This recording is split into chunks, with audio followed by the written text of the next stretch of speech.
कपटी बगुला। एक जंगल में बहुत बड़ा तालाब था जिसमें अनेक प्रकार के जीव जंतु रहते थे। वहीं पर एक बूढ़ा बगुला भी रहता था जो अब इतना बूढ़ा हो चुका था कि उससे किसी मछली का शिकार नहीं हो सकता था। एक दिन तालाब के किनारे बैठा बूढ़ा बगुला रो रहा था। एक केकड़े ने जब उसे रोते देखा तो उसके मन में दया आ गई। वह बगुले के पास जाकर बोला, मामा मामा, तुम इस प्रकार अकेले बैठे क्यों रो रहे हो? आज कुछ खाया पिया भी नहीं, खा पी भी नहीं रहे हो।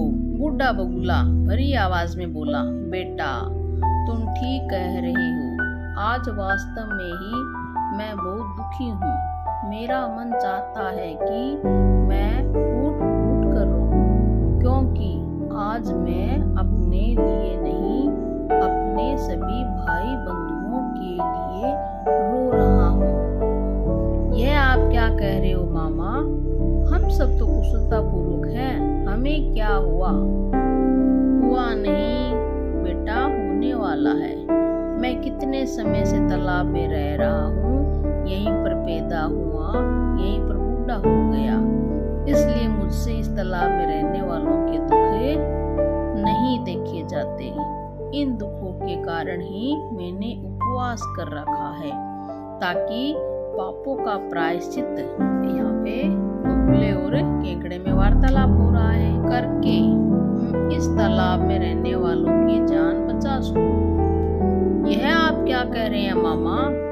हाँ बेटे, मैंने किसी ऋषि से सुना है कि अब की बार 12 वर्ष तक वर्षा नहीं होगी, चारों ओर अकाल पड़ेगा, कुंड सूख जाएंगे, तालाबों में पानी नहीं रहेगा, सब इधर उधर भागेंगे। जब यह तालाब सूख जाएगा तो इसमें रहने वाले जीव जंतुओं का क्या होगा? सब मर जाएंगे, नहीं तो भूखे मरते लोग इन्हें खा जाएंगे। मामा, क्या इस विपत्ति से जान बचाने का कोई रास्ता है? केकड़े ने घबराकर बगुले से पूछा। हाँ, इस तालाब से थोड़ी दूर एक बहुत बड़ा तालाब है जिसका पानी कभी नहीं सूखता। यदि आप सब मिलकर वहां जाने का निर्णय कर ले तो अच्छा, मेरा क्या, मैं तो जब भी चाहूं जा सकता हूँ। मगर हम लोग उस तालाब तक जाएंगे कैसे? हम सब तो पानी में ही तैर सकते हैं। तुम लोग चिंता ना करो, मैं अपनी पीठ पर लाद लाद कर सबको उस तालाब तक पहुंचा दूंगा। आखिर मैं किस काम आऊंगा? केकड़े ने बगुले की बात सब लोगों को बता दी। अब तो सबके सब डर के मारे चिंतित हो उठे। उन्हें वहां से भाग जाने की जल्दी थी। हर एक यही चाहता था कि मैं ही पहले बगुले की पीठ पर बैठकर यहाँ से निकल जाऊं। बगुला मन ही मन बड़ा खुश था क्योंकि उसकी चाल सफल हो गई थी।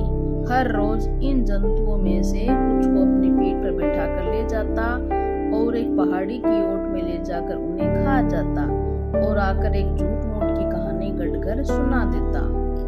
अब तो बूढ़े बगुले को खाने को खूब मिलने लगा। अपनी चालाकी और होशियारी से वह धोखेबाज इन जंतुओं को खाने लगा। केकड़ा उससे रोज कहता था, मामा मुझे भी तो छोड़ाओ न तालाब में। तुम्हें भी ले चलूंगा भांजे, अभी जल्दी क्या, धैर्य से काम लो। केकड़े की समझ में कुछ भी तो नहीं आ रहा था। कुछ ही दिनों में वह तालाब जीव जंतुओं से खाली होने वाला था। वह बगुला उसे लेकर ही नहीं जा रहा था। एक दिन दुखी होकर केकड़े ने उससे पूछ ही लिया, मामा आखिर आप मुझे क्यों नहीं ले जाते यहाँ से? क्या मैं यहीं पर मरूंगा? देखो, अपने मामा के होते हुए मैं मरना नहीं चाहता। आज तो मुझे यहाँ से ले चलो। बगुला केकड़े की जिद के आगे हार गया। उसे काफी देर उड़ने के पश्चात जब कहीं तालाब नजर न आया तो केकड़े ने पूछा, मामा वह तालाब कितनी दूर है? बगुला हंसा। उसे पता था कि यह मंद बुद्धि जल का जीव इस पहाड़ी पर मेरा कुछ भी नहीं बिगाड़ सकता। अब उसे डरने की जरूरत ही नहीं। उसने झट से अपनी शान मारते हुए कहा, बेटा अब तो तू तालाब को भूल जा। यह सारी कहानी तो मैंने लोगों को पागल बनाने के लिए गढ़ी थी। मैं तो केवल अपना शिकार करता हूँ। सीधे ढंग से जब मेरा पेट नहीं भरा तो मैंने उल्टे ढंग से पेट भरने का रास्ता निकाल लिया। केकड़ा समझ गया कि यह तो कपटी, बेईमान, धोखेबाज है। इसने इतने जंतुओं को तो पहले ही खा लिया, अब मुझे भी खा जाएगा। मौत सामने खड़ी देखकर केकड़े ने अपनी बुद्धि से काम लेना आरंभ किया। बस फिर क्या था, उसने अपने दोनों दांत पूरी ताकत से बगुले की गर्दन में गाड़ दिए। हाय मैं मरा, यह कहते हुए बगुले के गले से अंतिम चीख निकली और वह धड़ाम से धरती पर आ गिरा। पापी बगुला तो उसी समय मर गया, परंतु केकड़ा वापस अपने तालाब में आ गया। उसने अपने साथियों को उस पापी बगुले की कहानी सुनाई तो बाकी बचे जीव जंतु केकड़े का धन्यवाद करने लगे। पापी भले ही कितने झूठ बोले, कितने ही धोखे दे, किंतु पाप का भरा जीवन थोड़े दिन का ही होता है। तो इसलिए हमें किसी के साथ कपट नहीं करना चाहिए, झूठ